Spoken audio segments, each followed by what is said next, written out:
ఎలా ఉన్నారంటే ఇప్పుడైతే మనం మసాలా వడ కర్రీ ఎలా వండాలో నేర్చుకుందాం. ఫస్ట్ వచ్చేసి మనం ఒక 3 టేబుల్ స్పూన్ అనేది ఆయిల్ వేసుకోవాలి.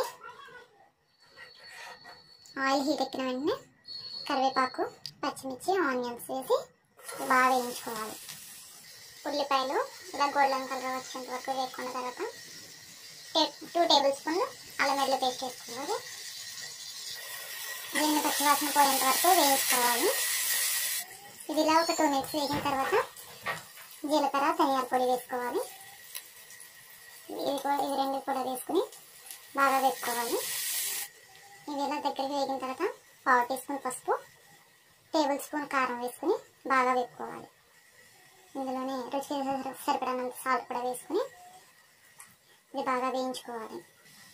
ఇది ఇలా దగ్గరికి వేగిన తర్వాత